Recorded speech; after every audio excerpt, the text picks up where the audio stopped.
Selamat malam ibu-ibu yang dikasihi oleh Tuhan Yesus Kristus. Saya sangat senang pada malam hari ini ada kesempatan untuk saya bisa sharing firman Tuhan di WBI pada malam hari ini. Saya berterima kasih untuk Ibu Ketua atas kesempatan yang diberikan untuk saya pada malam hari ini. Sebelum kita belajar kebenaran firman Tuhan, mari saya mengajak ibu-ibu yang ada di rumah untuk kita satu di dalam doa. Mari kita berdoa. Tuhan, kami mengucap syukur untuk kesempatan pada malam hari ini kami belajar kebenaran firman-Mu. Tuhan, tolong setiap ibu-ibu WBI yang ada di rumah bersama dengan hamba-Mu di tempat ini untuk kami sama-sama dapat melihat kebenaran Allah dan kami dapat menerapkan setiap kebenaran dalam kehidupan kami sehari-hari. Terpuji nama-Mu. Di dalam nama Tuhan Yesus Kristus, Tuhan dan Juru Selamat kami yang hidup, kami berdoa dan bersyukur. Amin. Nah, pada malam hari ini kita akan belajar tentang sebuah topik yang menurut saya unik ketika Tuhan terasa jauh. Nah, ini mungkin agak aneh, ibu-ibu berpikir kok topik ini yang diangkat. Ketika Tuhan terasa jauh. Berbicara tentang bagian ini dan kaitannya dengan kehidupan kekristenan kita, memang mudah untuk memuji Tuhan atau mudah untuk menyembah Tuhan ketika semuanya kelihatannya baik-baik saja. Ketika pekerjaan, anak-anak, pelayanan, maupun kesehatan kita, tubuh kita, ketika semuanya baik-baik saja, terkesan kita mudah dan tidak terjadi apa-apa. Kelihatannya baik-baik saja. Namun, bagaimana jika situasi di dalam kehidupan kita memburuk? Misalnya, ketika kita sedang dalam keadaan sakit, apakah kita tetap bisa memuji Tuhan? Ketika kita sedang mengalami penderitaan, apakah kita tetap bersyukur? Atau apakah kita tetap berharap kepada Tuhan ketika kelihatannya tidak ada harapan di dalam kehidupan kita. Nah, kejadian-kejadian tersebut ini yang membuat orang Kristen banyak berpikir bahwa seolah-olah Tuhan itu jauh. Seolah-olah Tuhan itu tidak mendengar setiap seruan dan doa kita. Ini pula yang dialami oleh seorang raja yang bernama Daud. Daud adalah seorang yang dekat di hati Tuhan. Dia orang yang berkenan di mata Tuhan. Itu sebabnya di dalam Kisah Para Rasul pasal yang ke-13 ayat 22, saya akan membaca kepada ibu-ibu semua yang ada di rumah. Ibu-ibu boleh mengambil Alkitab dan sama-sama dengan saya. Kisah Rasul 13 ayat 22 dijelaskan begini. Setelah Saul disingkirkan, Allah mengangkat Daud menjadi raja mereka. Tentang Daud, Allah telah menyatakan, Aku telah mendapat Daud bin Isai, seorang yang berkenan di hatiku, dan yang melakukan segala kehendakku. Jadi Daud adalah seorang yang berkenan di hati Tuhan, dan yang melakukan kehendak Tuhan. Tentu tidak ada problem dengan Daud, karena dia seorang yang dekat di hati Tuhan. Tetapi, ibu-ibu perlu mengerti bahwa Daud juga pernah mengalami situasi seolah-olah dia merasa jauh dari Tuhan dan dia merasa Tuhan tidak mendengar doa-doanya. Mari kita buktikan di dalam Mazmur pasal yang ke-10 ayat 1. Mazmur 10 ayat 1 dibilang begini. Mengapa engkau berdiri jauh-jauh ya Tuhan dan menyembunyikan dirimu dalam waktu-waktu kesesakan? Daud bertanya kepada Tuhan, mengapa engkau berdiri jauh-jauh ya Tuhan dan menyembunyikan dirimu dalam waktu-waktu kesesakan? Pengalaman Daud adalah pengalaman orang-orang percaya saat ini juga. Tidak percaya Tuhan ada, tetapi ada waktu-waktu di mana kita berpikir seolah-olah Tuhan itu jauh, seperti yang dialami oleh Daud. Tidak berhenti sampai di situ, ibu-ibu. Wahyu pasal yang Mazmur pasal yang ke-22 ayat 2 dan 3. Allahku, Allahku, mengapa engkau meninggalkan aku? Aku berseru, tetapi engkau tetap jauh dan tidak menolong aku. Allahku, aku berseru-seru pada waktu siang, tetapi engkau tidak menjawab. Dan pada waktu malam, tetapi tidak juga aku tenang. Pengalaman Daud ini menjadi pengalaman kita bersama. Kita berdoa seolah-olah Tuhan itu jauh, Tuhan tidak mendengar akan seruan kita, dan kita berkata, di mana Tuhan? Kok Tuhan jauh? Tuhan tidak mendengar apa yang menjadi kerinduan kita. Dan bahkan di Mazmur pasal 43 ayat yang kedua, dibilang begini, Mazmur 43 ayat yang kedua, sebab engkaulah Allah tempat pengungsianku. Mengapa engkau membuang aku? Mengapa aku harus hidup berkabung di bawah impitan musuh? Daud mengalami hal yang seolah-olah dia ditinggalkan Tuhan. Dari 3 pasal yang kita sudah baca, Daud orang yang dekat di hati Tuhan, tapi di waktu-waktu yang lain, dia merasa Tuhan jauh dari dia dan Tuhan tidak pernah meninggalkan dia.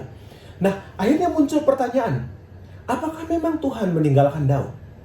Apakah Tuhan juga meninggalkan kita pada saat-saat seperti ini, dalam kondisi kita mengalami musibah COVID-19? Apakah seolah-olah Tuhan meninggalkan kita?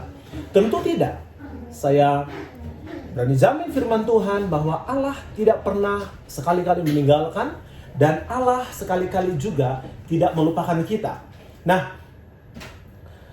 itu sebabnya terkadang kita sudah memuji Tuhan, kita sudah berdoa, kita sudah menolong orang lain, kita sudah belajar firman Tuhan, tetapi kita merasakan tidak terjadi sesuatu, tidak terjadi apa-apa dalam kehidupan kita. Apakah ada yang salah dengan hidup kita? Kalau berkaitan dengan konsep yang barusan kita berbicara, maka tentunya tidak ada yang salah. Karena begini, kadang-kadang Tuhan mengizinkan hal itu terjadi untuk tujuan mendewasakan iman kita. Hal yang dialami oleh Daud, dialami juga oleh seorang tokoh namanya Ayub. Di dalam Ayub pasal 23, saya menulis di ayat yang ke-8-10. Ayub pasal yang ke-23 ayat 8-10 dikatakan demikian. Sesungguhnya kalau aku berjalan ke timur, ia tidak di sana. Atau ke barat, tidak kudapati dia. Di utara aku cari dia, ia tidak tampak. Aku berpaling ke selatan, aku tidak melihat dia. Karena ia tahu jalan hidupku. Seandainya ia menguji aku akan timbul seperti emas. Jadi, kita melihat bahwa Allah tidak pernah meninggalkan kita. Allah tidak pernah melupakan kita. Tetapi Allah kadang-kadang mengizinkan semua untuk tujuan untuk mendewasakan iman kita, menguji. Dia tahu kita mampu untuk melewatinya karena dia sendiri yang memberikan kekuatan. Saya berdoa juga kepada ibu-ibu yang ada di rumah, ketika melewati kondisi yang sulit, mungkin anak sedang sakit, pekerjaan sedang sulit, suami mungkin mengalami PHK, atau ada kondisi-kondisi yang sulit hari-hari ini. Kita semua mengalami kondisi yang sulit ini. Tetap berharap kepada Tuhan, karena Tuhan tidak pernah meninggalkan kita. Sehingga kesalahan-kesalahan yang sering dilakukan oleh orang Kristen adalah hanya berfokus hanya kepada perasaan atau pengalaman pribadi kita. Tentu ini bukan sebuah kebenaran, karena kebenaran yang mutlak dalam firman Tuhan. Pengalaman pribadi kita bukan sebuah kebenaran yang absolut. Pengalaman perasaan kita bukan kebenaran yang absolut. Firman Tuhan adalah kebenaran yang absolut. Itu sebabnya mereka beribadah kepada Tuhan dan mereka berpikir mereka sudah menyembah Tuhan, padahal salah. Karena fokusnya bukan kepada Tuhan dan kebenarannya, tetapi fokusnya adalah perasaan dan pengalaman hidup hari-hari. Oh, saya nggak merasa apa-apa, apalagi kondisi sekarang ibadah online. Oh, saya nggak merasakan apa-apa. Emang kita nggak perlu merasakan apa-apa untuk iman kita bertumbuh, karena Allah selalu berkata jelas dalam kebenaran firman Tuhan. Sehingga iman kita bukan tergantung kepada perasaan dan pengalaman-pengalaman pribadi. Tetapi iman kita berfokus kepada suatu fakta bahwa Allah mengasihi kita, Allah mengaruniakan anaknya yang tunggal, Tuhan Yesus Kristus, sebagai Tuhan dan Juru Selamat untuk mati, menyelesaikan dosa-dosa kita. Sehingga kita belajar bahwa ketika kita sedang dalam kondisi yang baik secara rohani, mungkin kita berdoa, Tuhan menjawab semua doa kita. Kita mengalami mujizat mungkin, kita sembuh dari sakit mungkin. Apapun yang kita minta, mungkin Tuhan menjawab. Tetapi ketika kita sudah mulai masuk di dalam kedewasaan secara rohani, kita harus siap untuk disapi. Atau kita harus siap untuk ketergantungan kita terhadap mujizat, ketergantungan kita terhadap sesuatu yang merasa perasaan kita, pengalaman kita harus terpenuhi. Kita harus siap untuk disapi. Dan kita harus siap untuk bergantung kepada Allah secara utuh. Bukan karena apa yang Dia lakukan, tetapi kepada pribadinya. Karena Dia adalah Allah yang bertanggung jawab dengan hidup kita. Dia tidak pernah meninggalkan kita. Sekalipun seolah-olah kita merasa Allah meninggalkan kita. Kesimpulan pada malam hari ini adalah saat kita merasa Tuhan seolah-olah jauh dari kehidupan kita. Tentu Tuhan tidak pernah jauh. Tuhan selalu ada dekat dengan hidup kita. Tuhan tidak pernah meninggalkan kita. Oleh sebab itu, tetaplah berdoa, berharap buat Tuhan, ceritakan apa saja yang ibu-ibu alami hari ini. Kalau mau bercerita dengan Tuhan, berseru kepada Tuhan, sampaikan saja di hadapan Tuhan. Hal yang kedua, pusatkanlah perhatian kita kepada Yesus Kristus. Bukan hanya kepada mujizatnya, bukan hanya kepada berkat-berkatnya, bukan hanya kepada sesuatu yang lain, tetapi pusatkan perhatian kepada pribadi Tuhan Yesus Kristus. Dan yang ketiga, jangan pernah lupa, Allah tidak pernah lalai menepati janjinya. Mungkin hari ini kita sedang berjalan di dalam badai kehidupan kita. Mungkin hari ini kita sedang berjalan dalam padang gurun yang gersang. Tetap pandang kepada Tuhan. Dia tidak pernah tinggalkan ibu-ibu, Dia tidak pernah tinggalkan saya, dan Dia tidak pernah tinggalkan kita semua. Mungkin seolah-olah Dia jauh, tetapi Dia tidak pernah jauh dari kita. Dia hanya mengizinkan itu terjadi untuk mendewasakan kita, untuk menguji iman kita, karena Dia tahu kita akan mampu melewatinya, karena kekuatan pun berasal daripada Tuhan. Biarlah firman Tuhan ini menjadi berkat buat ibu-ibu, dan izinkanlah saya untuk berdoa buat ibu-ibu pada malam hari ini. Sekiranya ada di antara ibu-ibu yang sedang sakit atau sedang bergumul dalam kondisi-kondisi COVID-19, biarlah ibu-ibu tetap kuat di dalam Tuhan. Mari kita menutup di dalam doa. Tuhan, kami mengucap syukur untuk firman Tuhan yang singkat pada malam hari ini. Hamba berdoa buat setiap ibu-ibu yang mendengarkan renungan singkat ini, biarlah mereka dikuatkan oleh Tuhan. Mungkin mereka mengalami pengalaman yang sama dengan Raja Daud. Bertanya di mana Tuhan, seolah-olah Tuhan meninggalkan. Mengalami kesulitan-kesulitan, mengalami penderitaan-penderitaan, mengalami permasalahan-permasalahan yang serius karena COVID-19. Dan mereka merasa mereka susah, dan seolah-olah Tuhan tidak pernah menjawab doa-doa mereka. Tetapi pada malam hari ini kami diingatkan bahwa Tuhan tidak pernah jauh dari kami. Tuhan selalu berkata kepada kami di dalam firman Tuhan dan di dalam Roh Kudus yang berdiam di dalam hati kami. Kiranya ibu-ibu dikuatkan oleh firman Tuhan pada malam hari ini. Hamba juga berdoa sekiranya ada ibu-ibu yang sakit di rumah, sekiranya ada ibu-ibu yang sedang mengalami kesulitan-kesulitan di dalam kehidupan hari-hari, pemenuhan, makan, minum, pakai.